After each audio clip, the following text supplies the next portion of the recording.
Hi investment traders, welcome back to the channel. आज है 30th of October 2025। आज market was under stress. अब क्या लग रहा है कि मार्केट जो है एक थोड़ा कंजेशन जोन में रहेगा, कंजेस्टेड रहेगा, मतलब अप डाउन करते रहेगा। जो रेंज मुझे समझ में आ रही है वो यही समझ में आ रही है एज ऑफ नाउ 25,780 से लेके और 26,100, मतलब ये करीब 200 पॉइंट्स की 300 पॉइंट्स की रेंज है जिसमें निफ्टी रहने वाली है। और बैंक निफ्टी की बात करें तो इसका उसका रेंज थोड़ा छोटा है, 57,400 से लेके 58,500 तक, मतलब 1000 पॉइंट की रेंज रहने वाली है बैंक निफ्टी की। देखते हैं क्या होता है, बट ओवरऑल मुझे मार्केट थोड़ा सा अंडर स्ट्रेस दिखाई दे रहा है। तो we got to be careful, right, we have to be careful. आप लोग बोलते हो कि आप नेगेटिव पे ज्यादा फोकस करते हो, मैं इसलिए फोकस करती हूँ कि अगर आप लोगों में से किसी और का भी डाउट हो तो वो क्लैरिफाई हो जाए, राइट। क्योंकि मेरा whole objective is to teach. अब आप लोग, कई लोग लिखते हैं कि 6-7 स्टॉक रोज देते हो, तो मैं स्टडी करती हूँ। देखो, अगर डिफरेंट एग्जांपल्स नहीं दूंगी मैं आपको नहीं समझ में आएगा कि कहाँ ब्रेकआउट आ रहा है, कहाँ नहीं आ रहा है, किस तरह का स्ट्रक्चर वर्क करता है, किस तरह का स्ट्रक्चर वर्क नहीं करता है, कब हमें बाय करना है, कब सेल करना है। रिकमेंडेशन नहीं है, these are not recommendation at all, right. तो आप लोग स्टडी करिए। आप लोग सीखने के पर्पज से तो आते ही नहीं हो, आप लोग आते हो कि अरे ये ट्रेड अच्छा, चलो आप देखा ना तो आप खरीदिए। अब मैंने जितनी भी कल वॉच लिस्ट बनाई थी, none work, not even a single work, right. But अगर आपने केवल सुन के काम किया होता तो कुछ नहीं होता। आज कुछ नहीं काम करा। आईटीसी अभी स्टिल हमारे लेवल के अंदर ही है, राइट। कुछ किसी ने, I just check before starting, GPPL ने एक ब्रेकआउट दिया है, बट अभी आई वुड से कि बहुत अच्छा ब्रेकआउट है। तो जीपीपीएल अभी भी स्टिल है ना पॉजिटिव जोन। तो आज ना मैं क्विकली आपके साथ स्टडी करूंगी 3-4 स्टॉक्स जो मेरे रडार पे आए हैं, और उनमें से एक को मैं इलेबोरेटली स्टडी करूंगी, उसके सारे फंडामेंटल्स वगैरह सबको हम फॉलो करेंगे। तो पहला स्टॉक जो मैं ध्यान रखूंगी वो है engineers India, right. Engineers India limited, बहुत अच्छे बिल्डअप्स हो रहे हैं इसमें, लगातार बाइंग आ रही है। टू एन एक्सटेंट मेरा स्ट्रक्चर भी बन रहा है जो मैं बहुत स्ट्रांगली जिसमें ट्रस्ट करती हूँ, उस तरह का स्ट्रक्चर बन रहा है।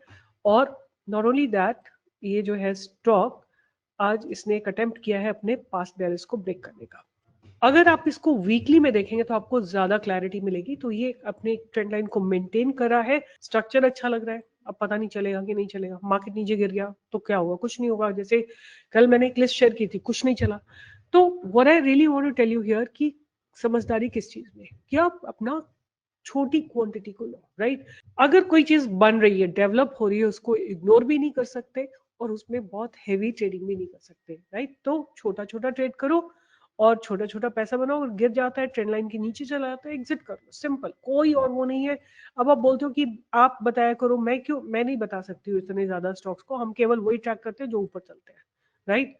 हमारा सिंपल सा रूल है, हम देखते हैं अच्छा आज के गेनर्स कौन से हैं, जिसमें मैक्सिमम गेन होता है वो हमारी लिस्ट में से हम चेक कर लेते हैं और आपको बता देते हैं, राइट। तो हम नहीं ट्रैक कर सकते, आपको खुद ट्रैक करना पड़ेगा, right. This is something you have to follow, because ये हम केवल गेनर्स को चेक करते हैं। तो it can be a biased opinion, but yeah that's what we do. तो इंजीनियर्स इंडिया को आप डेफिनेटली अपने रडार पे रखिए। देखो, week after week the price is shifting in the upward direction. 208 cross होने के बाद आपको अप मूव मिल सकता है एटलीस्ट टिल अबाउट 219, और उसके बाद 220, 225, 230, 240 के टारगेट्स आते हुए दिख सकते हैं। बट ये स्टॉक में मेरे को एक ही कंप्लेन है कि ये कभी बहुत एग्रेसिव मूवमेंट देता नहीं है, राइट। आप देखो कब यहाँ दिया एक बार, बट इन जनरल ये ना बहुत स्लगिश स्लो मूवमेंट देता है। आप देखो यहाँ पे कितना, जरा कंसोलिडेट करने के बाद इसने एक थोड़ा मूव दिया था, बट बहुत अच्छे मूव नहीं देता ये स्टॉक। तो बट स्टिल अभी इसका स्ट्रक्चर बहुत अच्छा है, capital deployed is good, delivered percentage is good. तो सब कुछ मिला के ओवरऑल ट्रेंड देख के मुझे लगता है कि ये स्टॉक अच्छा करेगा। दूसरा स्टॉक जो मैं रडार पे रखूंगी उसका नाम है Whirlpool, right. Whirlpool of India limited. तो इनके फंडामेंटल्स ना अभी रिसेंट टाइम में धीरे धीरे इंप्रूव हो रहे हैं, right, because the fundamentals are improving and the structure is looking good. This is how it looks like.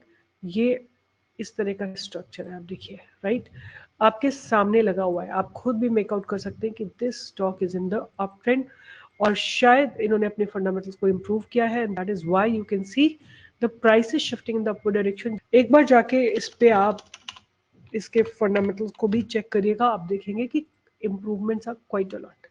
तो 18,000 करोड़ की कंपनी है, P is about 58, ROC is about 12.7, ROE is about 9.17। Company is almost debt free, company is maintaining a healthy dividend pay out, but there are a lot of cons also, so please go through them seriously. अगर हम बात करते हैं sales की, तो sales increase हो रही है, बट बहुत एग्रेसिव इंप्रूवमेंट नहीं है, बीच में डिक्लाइन भी आया था। ऑपरेटिंग प्रॉफिट मार्जिन को इन्होंने बेटर किया है लास्ट 2 क्वार्टर्स में, 6% से 8% पे लेके आए हैं। और आप देखोगे लास्ट 2 क्वार्टर से इनके ईपीएस भी बेटर हो रहा है और इनका प्रॉफिट, नेट प्रॉफिट में भी अच्छा खासा इंप्रूवमेंट हुआ है। अगर हम ईयर ऑन ईयर सेल्स की बात करते हैं तो इन्होंने अपनी सेल्स को 3 टाइम्स के आस 3 नहीं 2.5 टाइम्स के आसपास लाया है। ऑपरेटिंग प्रॉफिट मार्जिन इनके थोड़े से नीचे गए, 8% से 6% पे आए हैं। और अगर हम ईपीएस की बात करें तो ईपीएस इनका भी रीसेंट 2 सालों में इंप्रूव हुआ है, डबल हुआ है, और इनके प्रॉफिट्स जो है ऑलमोस्ट डबल हुए हैं। तो आप देखेंगे reserves are massive, massive growth है, और borrowings are negligible with respect to that. Cash from operating activity, they do have good cash from operating activity, they are generating profit and they are having net cash flow as positive. Debtor days बहुत nominal से है, ROC is about 13%, और 1 साल में इन्होंने अपनी ROC को काफी अच्छे से इम्प्रूव किया है। प्रमोटर्स होल्डिंग 23 के बाद थोड़ी डिक्लाइन हुई थी, बट अगर डिक्लाइन हुई थी तो कहाँ गई थी, तो डीआईएस ने इसमें हेविली इन्वेस्ट किया था। अभी डीआईएस की होल्डिंग थोड़ा नीचे गई है, और एफआईएस ने अपनी होल्डिंग को थोड़ा सा इंक्रीज किया है, और पब्लिक ने अपनी होल्डिंग को थोड़ा डिक्रीज किया है। तो ओवरऑल मुझे इसमें कोई रेड फ्लैग्स नहीं लग रहे हैं, और स्ट्रक्चर अच्छा लग रहा है, capital deployed is looking good, and the earnings are about to be there, it could be an indication that stock might give a good breakout, right. आप इसको डेली में देखेंगे तो आपको और ज्यादा बेहतरीन लगेगा। इतने दिनों से इतनी इनसाइड कैंडल्स बन रही है, राइट। 1 2 3 4 5 6 7 8 9 10 दिन से ये लगातार इसमें इनसाइड कैंडल्स बन रही है, राइट। तो there could be a good probability that a breakout may come. Whirlpool of India Limited. That's my second stock. The third stock that I'm going to keep on my radar is Intellect. Right, ऐसा नहीं है कि ये stock मुझे आराम से ऐसे मिल जाते हैं। I have to work from morning till evening, लगातार बैठ के स्ट्रक्चर्स देखने पड़ते हैं, डिलीवरीज देखनी पड़ती हैं, क्या हो रहा है। ऐसा तो नहीं कि फेक ब्रेकआउट आ रहा है, बहुत सारी चीजें ध्यान करनी पड़ती हैं, बट मैं उस चीज में कुछ नहीं कर सकती जब मार्केट सडनली अपने आप करेक्ट हो जाता है, या मार्केट में कोई न्यूज आ जाती है। तो मैं कितनी भी बढ़िया आपके लिए रिसर्च करूं, इट्स जीरो, राइट। अगर एक ट्रम्प का ट्वीट आ जाए, या अगर कोई भी एक वॉर का कुछ आ जाए, there is nothing that I can do. तो अब कोई लिख रहा है कि सेलो में 5 महीने लग गए चलने में, तो कोई क्या कर सकता है। चलाना किसी के हाथ में नहीं है, राइट। रिसर्च करना मेरे हाथ में है। अब कितना समय लेगा चलने में, कोई स्टॉक 2 दिन में चल जाता है, कोई 5 महीने में चलता है, but what I mean to say कि अगर आपने अच्छी रिसर्च की है तो होल्ड करके रखो। आप लोगों को समझ में नहीं आता कि इन्वेस्टर का मतलब क्या होता है। इन्वेस्टर्स ना कभी नहीं निकलते। मैं आपको एक एग्जांपल देती हूँ। मैंने एक स्टॉक मेरे पोर्टफोलियो में है, Indraprastha, right, Indraprastha medical, medical, ये वाला। ये स्टॉक मैंने खरीद के रखा हुआ है, राइट। किस वैल्यू पे खरीद के रखा मैं आपको बताती हूँ। 300 समथिंग पे खरीद के रखा है, राइट। यहाँ पे मैंने खरीदा है, कहीं पे इस जगह पे खरीदा है 300 समथिंग, ये जो लाइन लगी है 385 पे। वहां से ऊपर गया टिल 567, फिर नीचे गिरा, मैंने यहाँ पे इसमें और ऐड किया इसी जगह पे, फिर ये ऊपर चला, वापस अगेन इट्स बैक, राइट। अगर ये मैं आपको देती और ये नीचे गिर जाता, you all would have written such nasty comments to me. I can't tell you. Now my capital is almost getting doubled in this, right? तो what I am really trying to tell you कि अगर stock नीचे चला जाता है तो मैं, ऐसा नहीं कि मैंने मेरी रिसर्च गलत हो गई, मार्केट से, मार्केट्स वर्क लाइक दैट, ऊपर जाते हैं फिर नीचे आते हैं फिर ऊपर, ये हेल्दी साइंस होते हैं। और अब कोई अच्छा स्टॉक नीचे गया है, आपको अपॉर्चुनिटी देता है एक गुड एंट्री की। मगर आप लोगों को तो क्या है कि आज मैंने कार्ड ट्रेड दिया तो कल 16% नहीं चला तो वो ट्रेड बेकार, राइट। ऐसे नहीं होता, this is not the way investors work. तो एनीवे, इस स्टॉक में अभी फिर से फ्रेश बाइंग आ रही है, जहां से इसने पास में रेजिस्टेंस लिया था वहीं पे सपोर्ट ले रहा है। तो I am not adding anything, I am just telling you कि a good move can come again in this particular stock which is Medico. मैंने अभी आपको बताया था Intellect, Intellect Design Arena, right. ये एक ऐसा स्टॉक है जो काफी समय से अपने आप को कंसोलिडेट कर रहा है, right. I love stocks when they consolidate, they show the strength, then I see the capital deployed, then I see the okay, इसमें ये है, राइट। इंटेलेक्ट डिजाइन मैंने ऑलरेडी इस पे पैटर्न बना रखा है, अभी अभी बनाया आपके लिए।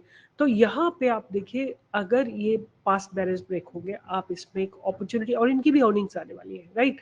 तो अर्निंग के आसपास क्या होता है कि अगर स्टॉक आपको स्ट्रेंथ दिखाते हैं, कोई पैटर्न फॉलो करते हैं, तो there is good possibility that stock may give a good breakout. तो ये स्टॉक मैं अपने रडार पे रख रही हूँ, इंटेलेक्ट डिजाइन। जाके चेक करिए स्टॉक क्या करता है।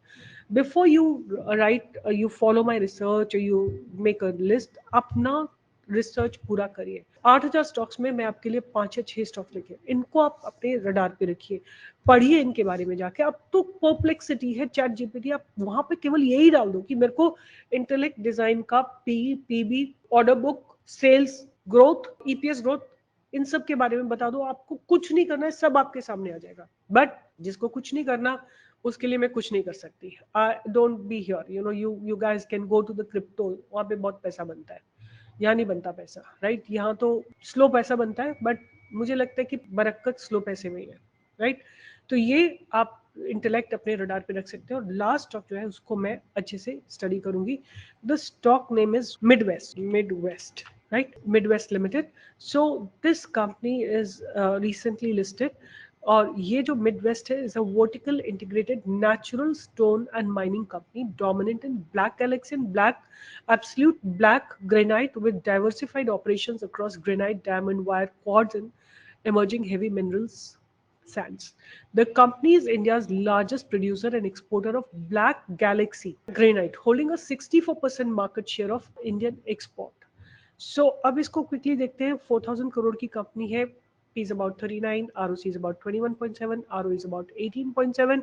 और अगर हम बात करते हैं, तो बहुत ज्यादा डेटा नहीं है क्योंकि अभी रिसेंटली लिस्ट हुई है। अगर हम 4 सालों की बात करें तो इन्होंने अपनी सेल्स को ऑलमोस्ट लाइक डबल किया है, ऑपरेटिंग प्रॉफिट मार्जिन को 25 से 28% पे लाए हैं, और नेट प्रॉफिट को डबल से ज्यादा किया है, राइट? ईपीएस खैर यहाँ पे अभी लिस्टिंग के बाद थोड़ा सा नीचे आया है। और अगर हम बात करते हैं इनके रिजर्व्स की, तो अच्छे खासे रिजर्व्स हैं और borrowing is much lesser than that. उसके बाद अगर हम बात करते हैं, they are generating cash from operating activity, they are generating profits, but where are they stuck up, इनके रिसीवेबल्स है अबाउट 121 करोड़। डेटर डेज थोड़ा इंक्रीज हुआ है अभी रिसेंटली, बट इनका आरओसी जो है 20% से ऊपर का है। प्रोमोटर्स के पास अच्छी खासी होल्डिंग है। एफआईएस की होल्डिंग 2.1% है, डीआईएस की होल्डिंग 12.5 है। तो क्योंकि ये नया स्टॉक है, मुझे ज्यादा पता नहीं है, I went to Perplexity and I wanted to check what exactly how the company is doing. I wanted to know their order book and I wanted to know how are they doing. So he says that the sales growth has grown from 380 crores to 626 crores from 21 to 25, which is at a compounding rate of 6%. The most recent annual sales growth stands at 6.93%. Profitability की बात करें तो operating profit reached 175 crores in year 25 with the operating margin at 28%, which is up from 18% in year 23. And then net profit climbed 60 crores from 233 crores. So net margins improved to 21.3%. Then EPS जो है, basic EPS is at 36.2, growing at 26.82% over the previous years. I wanted to know order book. So he says Midwest reported a robust and expanding order book with increased demand in domestic and export markets. The company's leadership is in natural stone and especially granite exports supports sustained order inflow, surging, securing long-term revenue visibility. तो उसके बाद I wanted to also understand, there was one more thing that I wanted to know, कि एक बार मैं पहले इसका chart आपको दिखा देती हूँ। This is how the chart is, right? This is how the company looks like. तो ये जैसे लिस्ट हुआ था, उसके बाद ये स्टॉक जो है ना, लोगों ने प्रॉफिट बुक करा था and it fail. Now it's coming back to its listing day price. I wanted to check कि ये डिस्काउंट पे कर रहा है कि प्रीमियम पे कर रहा है। तो it says that Midwest is currently trading at a premium compare to its IPO price. When benchmarked against peer company valuation metrics, the stock listed with 9 to 10% premium over its IPO issue, price reflecting strong investor demand. Right? थोड़ा सा premium पे है, तो quantity कम ही रखिएगा अगर आप इसमें invest करना चाहेंगे।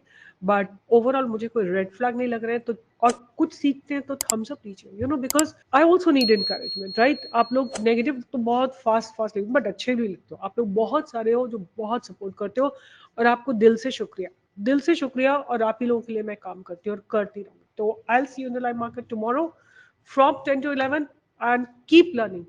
सीखते रहोगे, one thing at a time. छोटा छोटा छोटा छोटा चीज जो है कंपाउंड होके बहुत बड़ी हो जाए। I will see you in the live market tomorrow from 10 to 11.